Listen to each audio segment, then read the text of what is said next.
So you want to know which Harry Potter house you would be sorted into. You heard your friends talking about it, you've read about it online, and now you've seen the wonderful magical world of Harry Potter at Universal Studios, either here in LA or in Florida. Well, I'm here to tell you it's not that hard to figure out.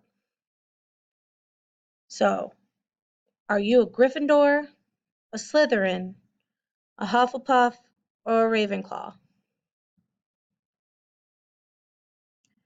I'm going to help you decide which personality or which traits you have that best suits which Harry Potter house.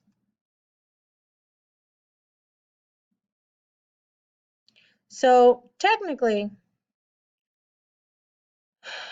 you're supposed to be sorted using the sorting hat. That's what their job is for. So like in the movies and in the book, Harry Potter has to sit and put on the sorting hat on his head, and the sorting hat looks into their brain, sees what kind of personality traits they have, kind of takes into place what they state as the hat is on their head, and then sorts them into the proper house.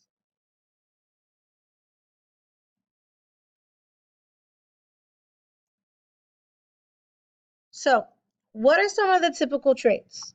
Meaning, what in your personality kind of separates you from other people that would suit one of these houses? Have you ever really thought what kind of characteristics you have, kind of personality traits that are the most obvious that you have? So if you are a Gryffindor, there's many typical traits that you would have.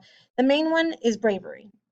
As the image shows, bravery is one of the biggest words on this image because that is the number one trait of a Gryffindor. You have to be brave, you have to be courageous, daring. Um, I really think of Gryffindors as someone who has not aggressive, but is more outgoing and willing to be on the front lines. Um, they're really the ones that show the most courage and are the first ones at the front line when there's a battle. So if you have characteristics that are very similar to this, you might be a Gryffindor. Now, if you're a Slytherin, there are some other traits. A lot of people put Slytherin and Gryffindor actually closer together because they're both pretty, um, not brave, but they're both pretty outgoing personalities, typically. But Slytherin is usually very cunning. They're witty.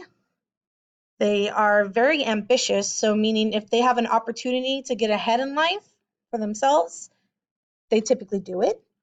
Um, they're very resourceful. So when they have a goal set in mind, they know how to achieve that goal and in order to get ahead or in order to just do well. Um, Preservation, meaning like they know how to mm, like survive. They're very good survivors. They know what to do in order to get by or in order to gain power. Um, Typically, they're known as someone who's more negative, but I've known a lot of Slytherins, and I don't think they're bad people. They just have a lot of ambition, and they tend to be very clever. Hufflepuff.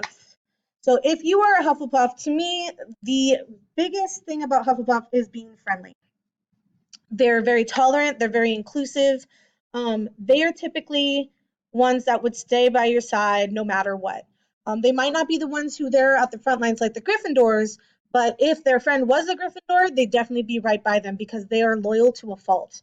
They will always stick with their friends, and their kindness usually has them stand out, and they're very inclusive of everybody. But loyalty and I'd say friendliness are the two main traits for a Hufflepuff.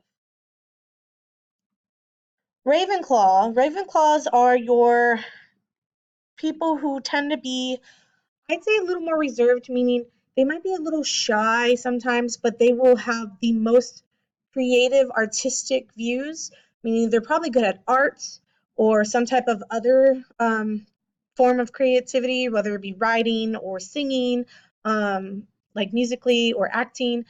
They're extremely intelligent. They rely heavily on books and research. They're really witty because of their intelligence, and they're usually the very unique or original ones. So the kids that stand out, or the students that stand out to me in my classroom, are the ones that have like the colored hair, or they're always reading or writing in a journal. Those to me would be your Ravenclaws. So if you're like that, you would be a Ravenclaw.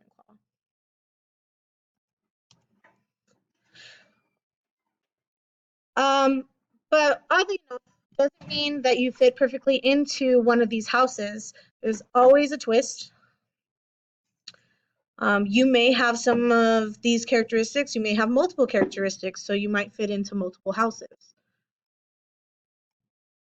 So really, you truly have to think about, what is your personality?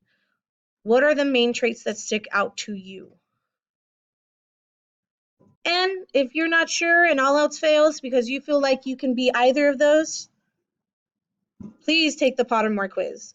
It's made by the author of the books herself, and there's nothing like that quiz because it's very in depth and it asks you so many personality questions that you're able to definitely know which house you should be sorted into. Thank you and goodbye.